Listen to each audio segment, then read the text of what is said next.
e ao anjo da igreja que está em Sardes, escreve: isto diz o que tem os 7 Espíritos de Deus e as 7 estrelas. Eu sei as tuas obras, que tens nome de que vives e estás morto. Sê vigilante e confirma o restante que estava para morrer, porque não achei as tuas obras perfeitas diante de Deus.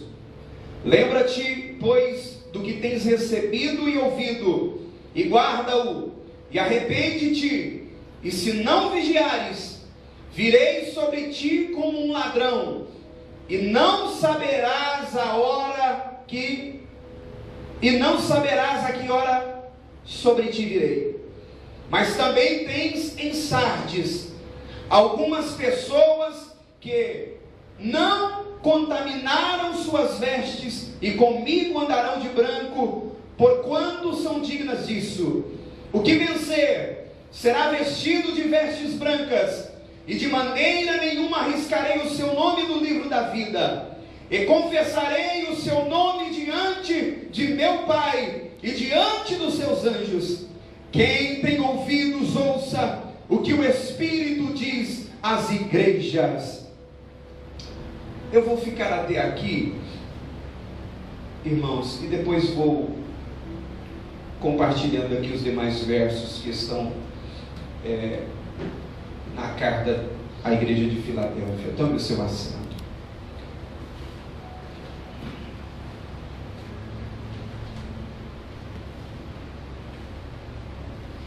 Essa carta enviada à igreja de Sardes chamou muito a minha atenção, e eu tenho por certo que também já chama a atenção da igreja pelo seu conteúdo. A igreja de Sardes não era uma igreja pobre, era uma igreja que tinha uma boa condição. E uma das coisas que me chama a atenção em todas essas cartas, mas nós vamos falar e tratar acerca da carta endereçada à igreja em Sardes. Primeiro, que o apóstolo João, orientado pelo Senhor, ele diz ao anjo, diga comigo, ao anjo da igreja que está em Sardes. O anjo da igreja é o pastor, aquele que estava responsável por aquela igreja. Pastor, de onde o senhor tirou isso? Volta a sua Bíblia para o capítulo 1 e o verso 20, porque tem teólogos eruditos, estudiosos da Bíblia, que dizem que esse anjo não é o pastor, é um anjo mesmo, um ser espiritual. Mas quando você lê Apocalipse 1 e 20, olha o que diz: o mistério das 7 estrelas que viste na minha destra, e dos 7 castiçais de ouro. As 7 estrelas são os anjos das 7 igrejas, e os 7 castiçais que viste são as 7 igrejas. Apocalipse é um livro cheio de simbolismos. Apocalipse é um livro que carece realmente de nós não só lermos todo o seu contexto, mas também voltarmos para outros livros, como especialmente o livro de Daniel, que é escatologia pura, para nós entendermos muitas coisas do que está escrito em Apocalipse. Para nós entendermos Apocalipse, nós precisamos ler Gênesis, nós precisamos ler Êxodo, enfim, nós precisamos ler toda a palavra, senão nós jamais conseguiremos compreender. Porque é realmente um livro uma revelação de Deus acerca das últimas coisas que estão ainda para acontecer. Muitas delas já aconteceram, outras estão para acontecer. O que tem me chamado a atenção aqui é que, primeiro, essa carta é endereçada ao anjo da igreja, porque, queridos, eu tenho refletido muito acerca dessa responsabilidade que eu tenho aqui diante de vocês. Quando Paulo escreveu a Timóteo no capítulo 4, e o verso de número 16, ele mandou e orientou Timóteo a ter cuidado dele mesmo. Ele disse: Timóteo, meu filho Timóteo, tenha cuidado de você mesmo e da doutrina, persevera nestas coisas, porque fazendo isto te salvarás tanto a ti mesmo como aos que te ouvem.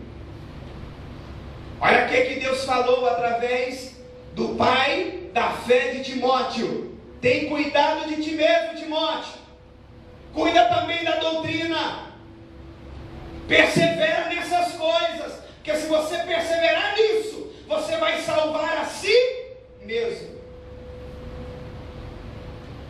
Porque o evangelho que eu prego, ele não é simplesmente para eu pregar, para eu falar a vocês, mas eu preciso vivê-lo, sob pena de, se eu não vivê-lo, de eu colocar uma máscara aqui diante de vocês. E agora eu não me refiro a essa máscara que nós estamos usando para proteger de um vírus. Eu me refiro a uma segunda face que muitos usam, e às vezes até sobem nos púlpitos, nos altares.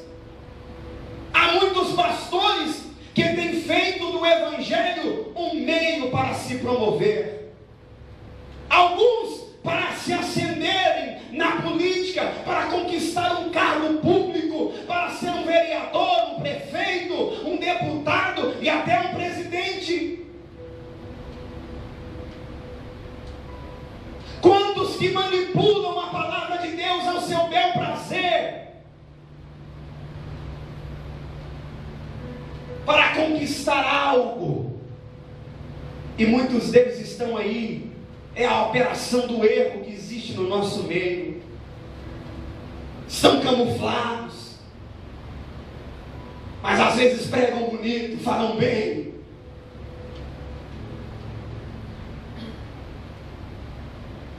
São homens e mulheres, muitas das vezes, que não estão preocupados com a doutrina, estão preocupados com o número de pessoas, estão preocupados com que as suas igrejas encham. Não obstante a doutrina, os bons costumes serem deixados para trás, o importante é que a igreja esteja cheia. Porque até para muitos de nós que estão com a gente, que estão conosco, sucesso está no número de pessoas. Eu quero que esta igreja cresça. Eu quero que esse trabalho, essa congregação, alcance milhares até de pessoas aqui em Turvânia. Esse é o desejo do meu coração. Mas que essa igreja cresça sadia, que ela cresça alicerçada na doutrina da palavra do Senhor nosso Deus, que ela cresça fundamentada, alicerçada mesmo na pessoa bendita de Jesus. Vocês sabiam que tem pessoas que são crentes no homem? Eles acreditam no homem.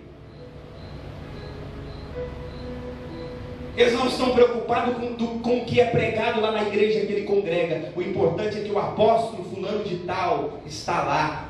é o dono de lá. Porque na maioria dessas igrejas, ou boa parte de muitas igrejas, o camarada, ele é o fundador e o dono da igreja. Ele é o dono, literalmente.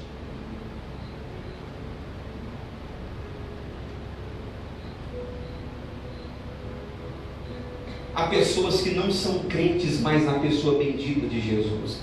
E eu não quero que vocês sejam crentes em mim.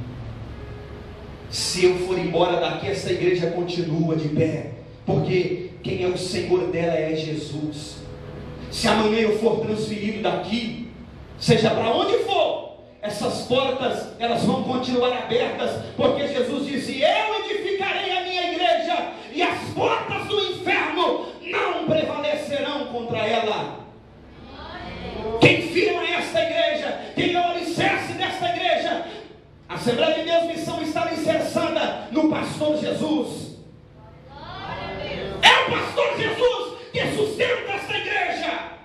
É o pastor Jesus que é o dono desta igreja.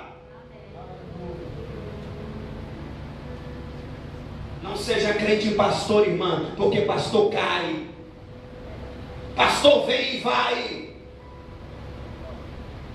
Seja crente em Jesus.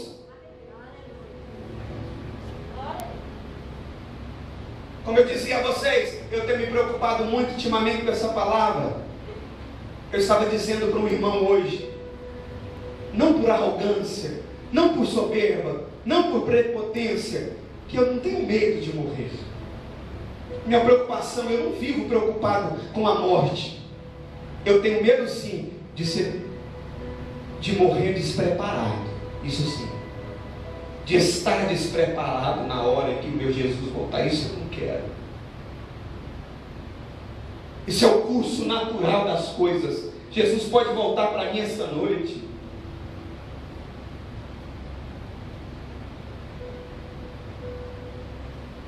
Quando o Senhor pede para João escrever e enviar essas cartas a esta igreja que estava na Ásia Menor, hoje na atual Turquia, e ele fala: envia essa carta ao anjo da igreja, ao pastor lá da igreja. Diga a ele que aquele que tem os 7 Espíritos de Deus e as 7 estrelas, manda ele ser vigilante e confirma o restante que estava para morrer. Vocês sabiam que há muitas pessoas que estão mortas, literalmente, no meio da igreja? Estão mortas. Há um tempo atrás as pessoas aceitavam Jesus como Salvador e vinham aqui à frente. Algumas já vinham, já colocavam os brincos, alguns já jogavam a carteira de cigarro em cima, outros já saíam daqui com um propósito diferente. Pegava aquelas bermudinhas, fazia uma limpeza no guarda-roupa. Hoje não. Hoje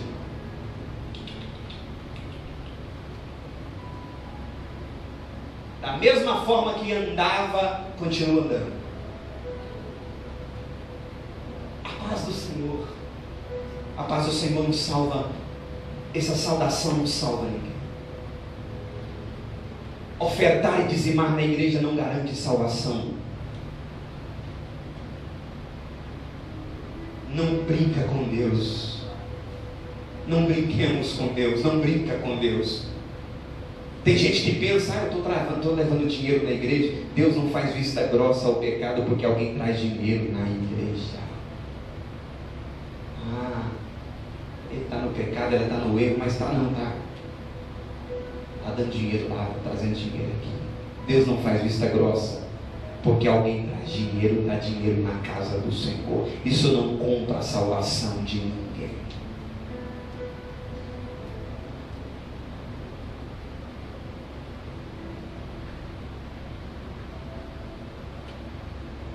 As pessoas aceitavam Jesus há um tempo atrás. A primeira coisa que elas pediam: grava um sino para mim. Hoje não. As músicas que ela tocava, que ela escutava antes de servir a Deus, ela continua escutando depois, mas continua dizendo: eu sou de Jesus.